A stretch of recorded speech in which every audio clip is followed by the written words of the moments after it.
Hey, what's up guys? I hope y'all been doing well. So for today's video, I thought it would be fun to just take a quick look back over the year that I decided to switch from console gaming to PC. Growing up, I didn't have access to a PC unless it was at the library or at school, so I didn't have the option to play video games on a PC, but I did have all of the various consoles. The first console that I can remember playing was the NES, but I've played and owned almost every console out there, with the Xbox 360 being my favorite and the PS2 being a close second. Admittedly, I was a PlayStation kid growing up, but I actually didn't even know what an Xbox was until my dad took me over to his friend's house and I played Halo for the first time on his Xbox. I can still remember that cover to this day and just looking at it and be like, damn, this looks fucking cool. Anyway, so all of that brings us to current day. A little over a year ago, I was honestly very tired of gaming. I hadn't played a game in a while that really captivated me, and when I did, they were few and far between. I started to lose a lot of my love and just enjoyment that I had in gaming, and it really was kind of upsetting. It was kind of a shit feeling. Like, I've been playing games my whole life and I just was really,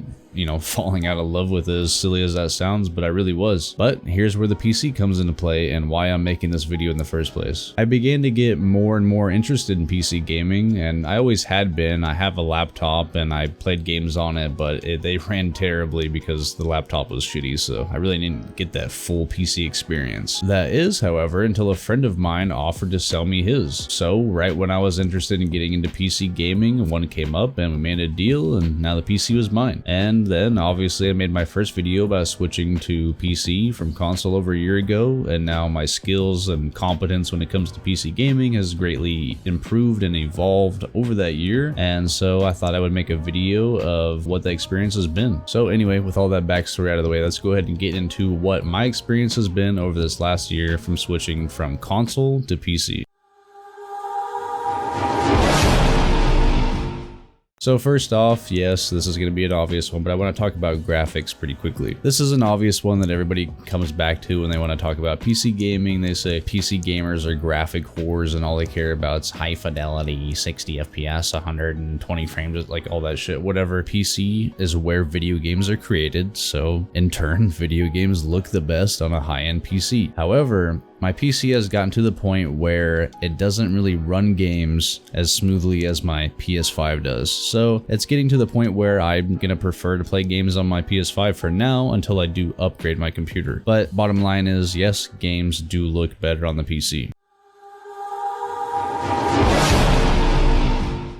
So next I want to talk about the pricing of games and the very cheap games that you can get on PC. So everybody knows about Steam sales and how great they are, of course. And so yeah, games are just cheaper in general. Games will come out day one with deals, and Steam has tons of big ass sales all the time that just makes buying a ton of games and even new games incredibly cheap. There's also no subscription model like PlayStation Plus or Xbox Live, so you don't have to pay for that. So you buy a game, you get to play it. So that's definitely one of the biggest perks to PC gaming. Also, something that kind of ties into cheaper games is just the fact that yes, you can get games literally for free. There's a lot of free to play games, but you can also emulate games, which is something that's awesome you cannot do on a console. You can emulate a video game from any single console throughout time. Just the fact that you have such a wide variety of games that you can play spanning back to the inception of video games is amazing.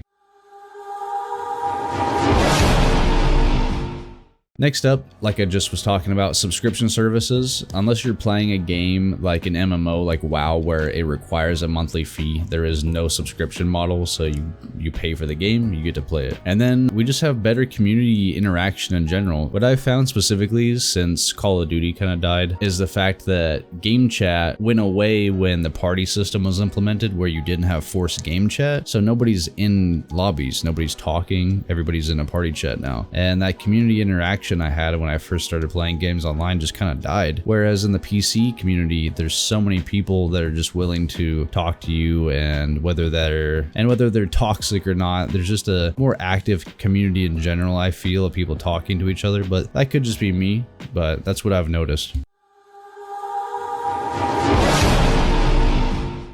Next up, as I was kind of touching on earlier, just more games in general. You can play literally every single game that comes out on the market to date, unless it is a Switch or Xbox or PlayStation exclusive. And there's a lot of games that are exclusive on PlayStation that are coming to PC now, as a lot of fanboys have cried about. And also with Xbox Game Pass, there's a ton of games that are on PC day one. So you pretty much get to play every single game that comes out.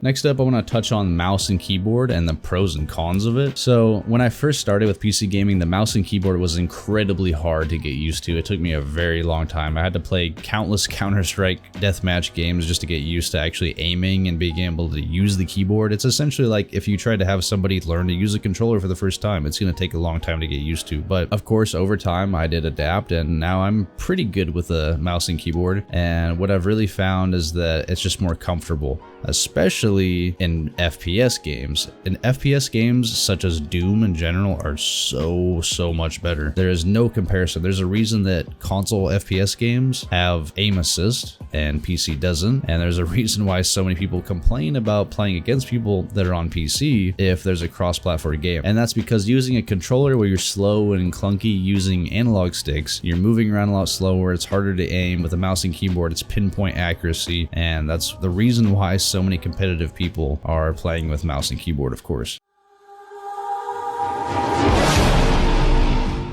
I don't want to talk too much about this because, of course, this is about gaming, coming from console gaming to PC gaming, but just the fact that I'm able to do schoolwork, work on my business, and I can make YouTube videos, and I can do so many more things rather than just play video games is just an awesome thing to do. So next up, the customization aspect of a PC is what's really awesome. When you buy an Xbox or a PlayStation, yes, you can upgrade the hard drive space, but until the mid-cycle refresh of the consoles come out, there's nothing you can do. You can't upgrade the hard drive, you can't upgrade the memory space unless it was with that SSD drive like I just mentioned, or maybe an external drive. You can't do much more than that. With a PC, you can literally, from the nuts and bolts, customize the entire thing to your liking, changing the graphics card and the hard drive space and the RAM and everything. So just having that ability to have so much customization really allows you to mold your experience directly to you and just make it the best experience for you. So next up, streaming, something that a lot of you guys who watch me, know that I enjoy. Just being able to stream is so fun. And when you're on a console, yes, you can stream, but it's so limited. You're stuck with the UI of the PlayStation or whatever the streaming service on the Xbox is now, since they got rid of Mixer. I don't know what it is, but streaming on PC is just in general so much better. Lastly, I just want to talk about the fact that I have played my consoles during this whole time that I've switched from console to PC, primarily because there's a lot of games that are exclusive to the PlayStation or that are on like my Switch that I want to play. But most of all, the PS5 that of course I just bought recently back in November, I've been playing the most because of course we have Demon's Souls and games like that I was really excited to play. And at this point, like I mentioned earlier, my computer is falling behind. So it's getting harder and harder for me to play newer releasing games, and the PS5 of course is the newest hardware on the market as far as a console goes, so it's simply running games better at this point. So that's where I've been playing games, and although I have switched to playing on a PC primarily, I still have a lot of fun using my Switch or using the PlayStation. And so I'm not loyal to either or, I just play wherever I have the best experience. So if any of you guys have switched from console to PC, let me know what your experience has been down in the comments, and if you're thinking of switching, tell me which console you play and why you want to switch. And lastly, if you have no interest in switching, let me know that as well. Alright, anyway, thank you guys so much for watching the video. Don't forget to leave a like and subscribe for more videos like this. Turn on post notifications so you know every time I go live and when I upload a new video. And thank you guys again so much for watching, and I'll see you next time. Peace.